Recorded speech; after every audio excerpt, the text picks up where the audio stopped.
लो फिर आ गया बूढ़ा। जाओ वो दरवाज़ा खोलो, स्वागत करो अपने बाप का, सुनीता चिल्लाते हुए बोली। फिर प्रदीप दरवाज़ा खोलने के लिए चला गया। महावीर बूढ़ा हो चुका था और दाढ़ी बड़ी हुई थी।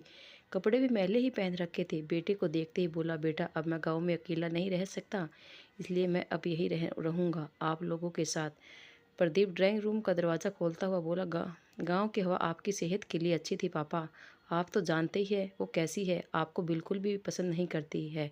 फिर से घर में चिक-चिक शुरू हो जाएगी और लड़ाई झगड़ा करेगी वह अलग। महावीर ने कहा, बहू को समझा दे बेटा, जब तक तुम्हारी माँ जिंदा थी गाँव में मेरे दिन कट जाते थे। अब गाँव में मेरा मन नहीं लगता है, वहाँ मेरा है ही कौन। बेटा बोला, मैं बात करता हूँ आपकी बहू से। कि प्रदीप अपनी पत्नी के पास जाकर बोला, सुनो अब ज़्यादा शोर शराबा मत करना और ना ही लड़ाई झगड़ा करना। अब आ ही गए हैं तो रखना ही पड़ेगा। सुनीता हाथों को नचाते हुए बोली, ऐसे कैसे रखोगे? घर में इतने कमरे नहीं हैं, 3 ही कमरे हैं। एक में हम सोते हैं, एक में हमारे दोनों बच्चे सोते हैं। वो कोने वाला कमरा है, उसमें रह लेंगे, एकांत में रहेंगे तो तू भी डिस्टर्ब नहीं होगी। सुनीता बोली, अगले महीने मेरा भाई आने वाला है, वह यहाँ शहर में रहकर पढ़ाई करना चाहता है। कोने वाला कमरा तो उसे ही देना पड़ेगा। संदीप बोला, ड्राइंग रूम में पापा को दे दो। सुनीता बोली, वो तो मेहमानों के लिए है, वो तो मैं किसी को नहीं देने वाली। संदीप चिल्लाकर बोला, अब क्या करूँ?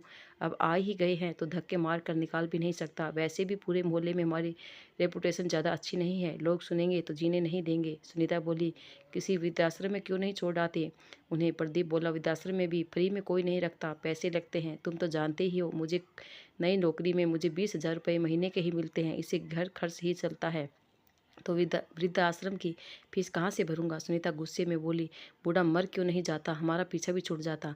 पता नहीं है बूढ़ा कब पीछा छोड़ेगा। प्रदीप बोला, थोड़े धीरे बोल, वो ड्राइंग रूम में ही बैठे हैं। सुनीता बोली, सुन लेने दो, मैं नहीं डरती किसी से। ड्राइंग रूम में पोता पोती के साथ खेलते हुए महावीर सब सुन रहा था।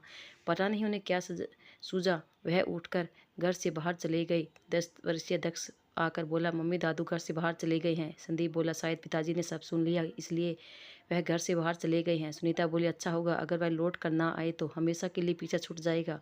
8 दिन बीत गए, महावीर लौट कर नहीं आए। संदीप ने उन्हें ढूंढने गया और ना ही उनका कोई खोज खबर ली। सुनीता तो बहुत खुश थी कि चलो पीछा छूटा। 8 दिन बाद महावीर लौट आए। अकेले नहीं थे, उनके साथ पुलिस वाले और 4 आदमी और थे। आते ही वो प्रदीप से बोले, बेटा ये घर मैंने वृद्ध आश्रम के नाम कर दिया है, बदले में ये लोग मेरी आजीवन सेवा करेंगे।